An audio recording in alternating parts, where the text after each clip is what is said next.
good. All right, ready for the machetes. Bring the machetes in, please. Do it. Do it. In a second, and I want everybody at home to do the same thing. Just kind of take the spoon, put it in your hand, and put your other hand on top of it. Okay, I got that. In a second, Michael will ask you to close your eyes, and I want you to tell me. Not yet. So I got to take a wish too? Open your eyes.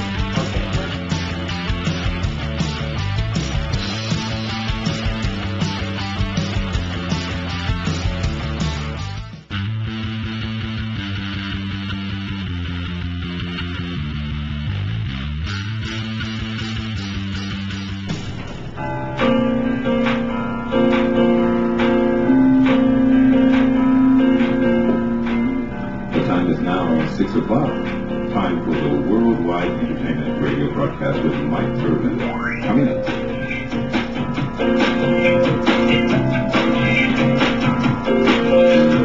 Welcome to Worldwide Entertainment crossover with Mike Turbin.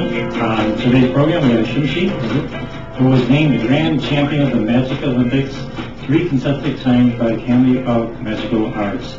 Has worked at the Mirage Hotel Casino and now works at the Planet Hollywood in a show called Amaze.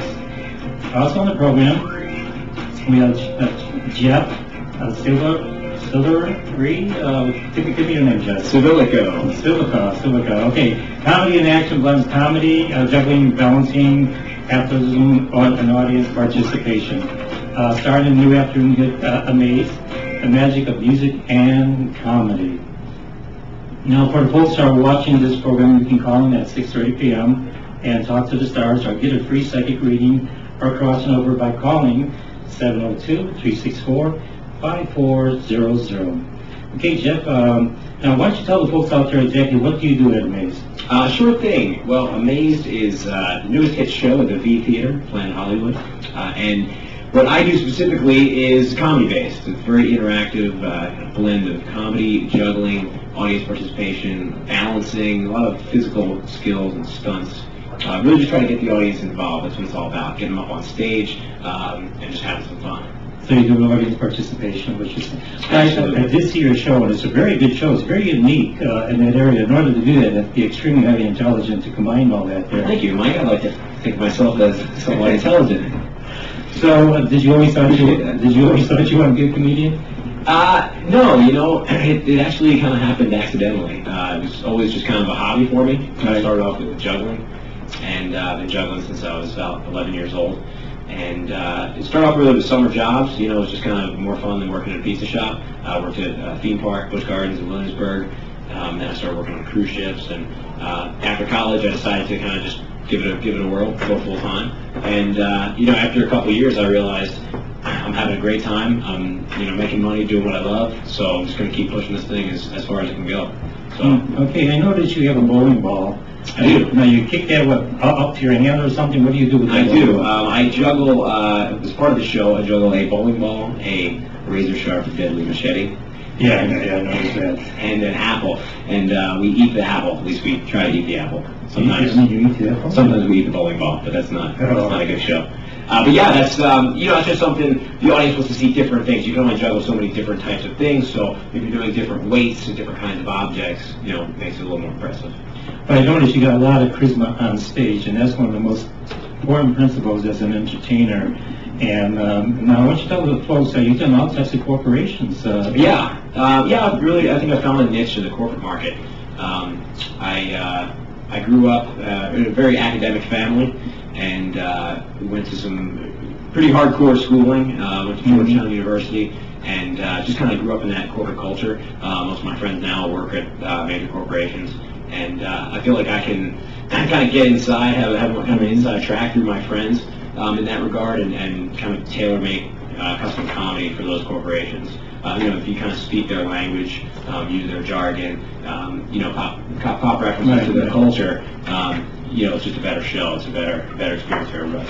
Well, that's true. A lot of people don't understand when you are a performer. When you go to a corporation or any club, you got to change your routine according to the people that you have in front of you. Absolutely, and I'm a clean entertainer, and that's a big part of being a corporate entertainer. You really want to have appropriate material, and you have to watch yourself in terms of political correctness and references and things like that. That's So true. it's kind of a logical fit for me. What about the females out there? I mean, you're performing because you're here in Las Vegas, you know, and I'm sure the women must come up to you at the end of the program. They're good-looking guys, so they probably come up to you and give their phone number, their keys, especially the older female singers. Wow, get it up. I didn't know we were going here, Mike. I was not prepared for this type of conversation. We're making Shimji over here say, "Hey, where's mine?" Yeah, no, hey, I love the ladies. It's all good. Yeah, there's been just a wonderful crowds coming out and supporting us. So, Women, men, and children. Oh, okay. So, what you're telling the folks, you're not married, though, right? No, I'm not married. I am single. Okay, ladies, remember, he's not married. And you also have a good voice for radio. You should be. Oh yeah, Mike. So I've been working on that. So you sing too, or? I do sing, actually. Yeah, just a little bit. Well, I do. Funny you should ask, Mike. I am a member of the Georgetown Chimes, which is Georgetown's only all-male a cappella group going back to 1946. So he doesn't like women. I actually beg to differ, Mike. Thank you, Josh, for those comments. But actually, yeah, I think the ladies enjoy a little bit of crooning. A little bit of barbershop, a little bit of acapella, a little bit of, you know what I'm saying?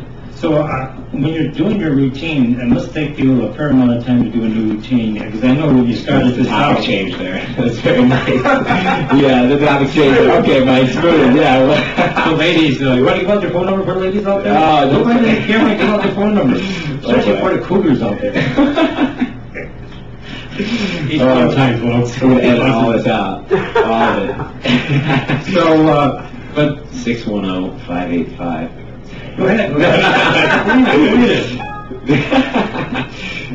Shimshi, are you married or what? I am, yes. No, we can't give you a phone number, I'll tell you. End of conversation. Okay, and back to Jeff. All right. There's no conversation there. We don't want happiness on this show. I like long walks on the strip. Now, you're doing a maze. How'd you get that type of thing? That, as far as performing at a maze? Sure. Actually, it's, yeah. Good luck. There was no other performer. There was a fallout, and they couldn't find anyone else at in any of the 50 states. No. Yeah. So by default, it was either cancel the show or give me a shot. So I got a shot. No, in reality, let's see, how did that happen? I guess I've been hearing a lot of buzz about the show, and I come out to Las Vegas a few times a year, and I was out here over the summer when things had just gotten started, and I went to go see the show and introduced myself to Mike Rayburn, who's one of the staple acts in Amazed, and yeah, just met him and started talking, and I met another one of the performers in the show, Nicholas Anthony, and kind of passed along some promo, and to Josh Wainwright, the producer.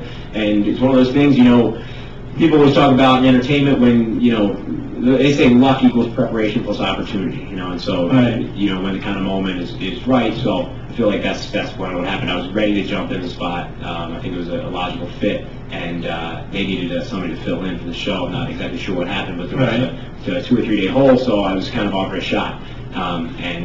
And you took that opportunity to get it. apparently it went well, because I'm still here. They haven't booted me. Now, we have Josh over here, and is he your manager or what? He is my manager. Josh, why don't you get in front of the camera and everybody see Show him that gorgeous mug of yours, Josh. Is Josh available too now, or what? I don't believe so. We're getting the younger females this time. So, ladies, this is Josh. He's the manager of Jeff here, and Shimshi. Now, you also manage other people, is that correct, Josh? Why don't you I do. I have a roster. I own a company called Quantum Talent, and Okay. I'm